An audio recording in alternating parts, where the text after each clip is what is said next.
and we arrive at our first stop, the BMW dealership. First car on display, the new Z4, third generation car. The one on display is the S-Drive 20i. There is an S-Drive 30i, which has the same engine as the 20i, the 2-litre turbo, just different power. There is an M40i version, which has got the 3-litre engine, which is the same as the engine you find in the Toyota Supra.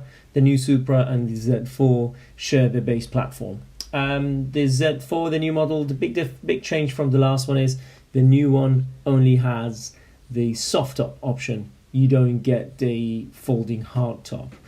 Very different looks from the last one. If you put them next to each other, you probably couldn't tell they're the same car, just a newer generation.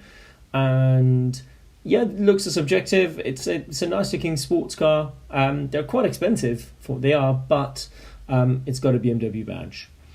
And next car in the room next door is the new i8 Roadster. Now this is the latest version of the i8. This one has the soft top that rolls into the boot. The Roadster is a little bit more powerful than the standard coupe model. Really nice interior. It's supposedly the conscious decision or conscious choice sports car. It does have a very busy design. There are loads of fins and vents here, there, and everywhere. All in all, it's a nice car, but for over £100,000, you have a lot of other choices. This was a cool little display on the wall. A history of BMW from 1916 all the way to 2013 and beyond. Obviously, this was recorded in 2019. We're 2020 now. Anyway, look inside, and it's quick to notice the M4 competition pack on display.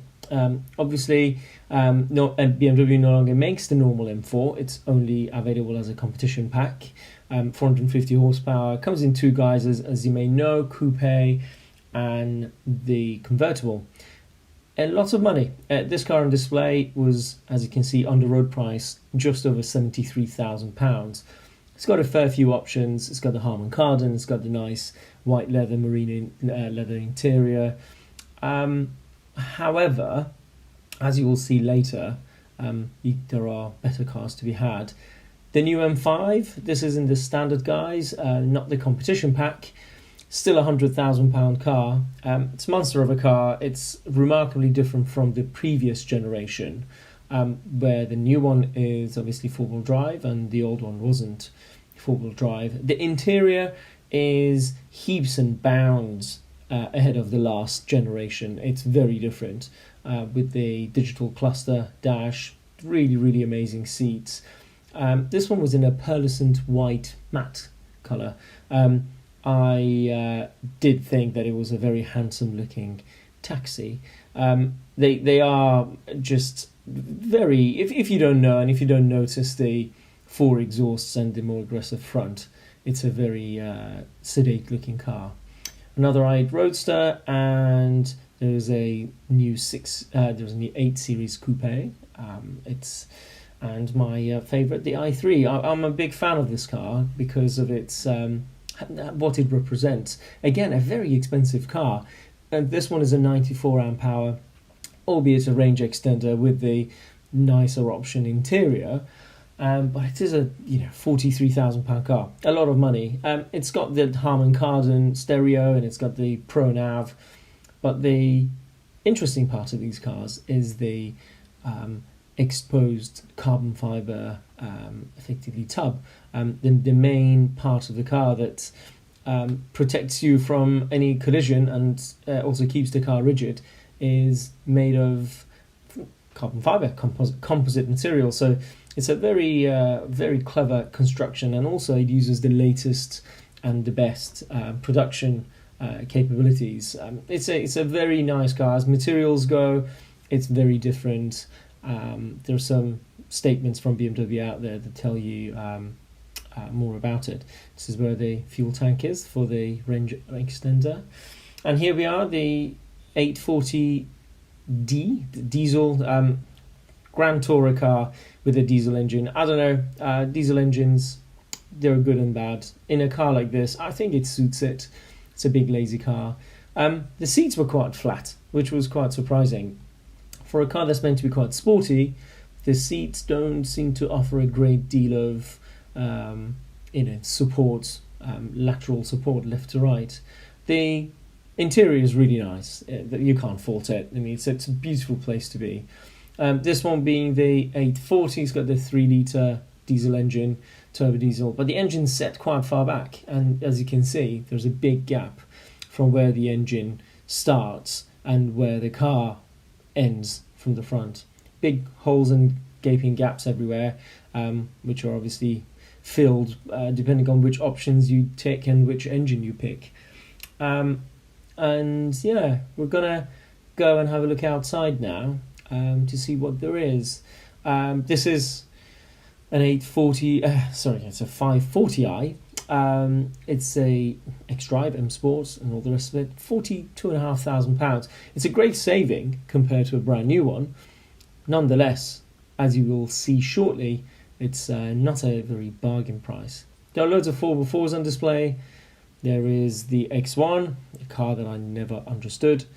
It's neither a hatchback or a crossover or anything. An M3, it's the standard car, not the competition pack. It's got nice, it's a good contrast of the fox red leather interior and the grey outer. This one is on for 44.5, as you can see. Hardly any miles on it. And there's another one, a competition pack car next to it.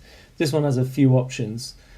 It's again same sort of price, 44,300, and with only a bit over 4.5, just under 8, let's say 5,000 miles on the clock. Standard family cars here, a 316i and a 320i, and there is an used i3.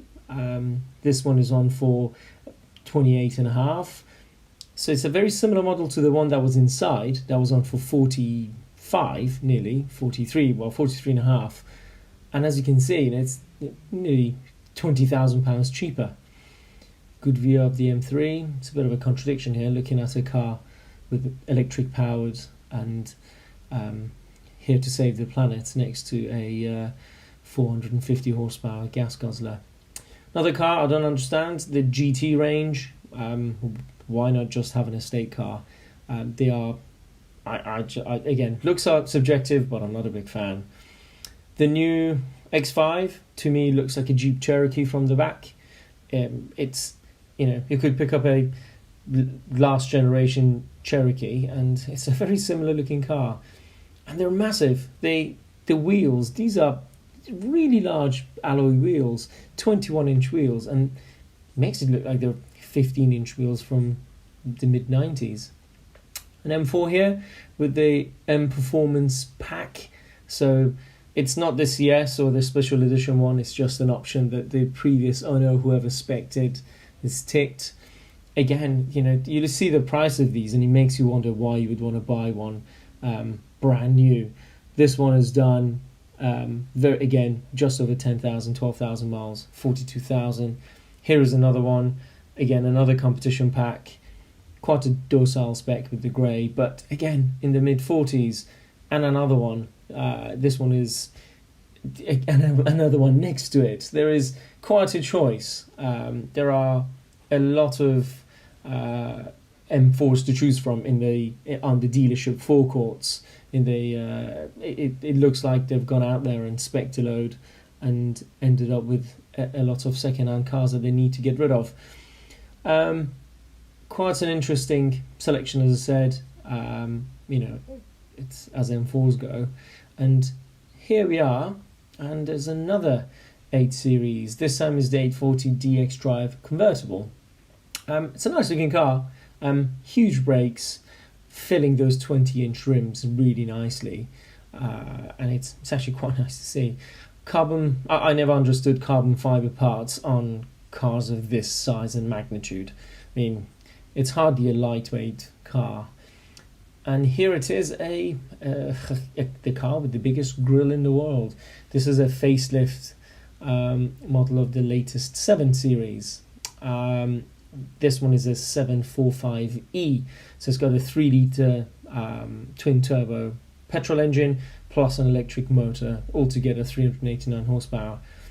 Not the kind of car that I would imagine it would be very exhilarating to drive. You probably want to be chauffeured around in it. Quite ostentatious, makes quite a statement as cars go. And another 8 Series.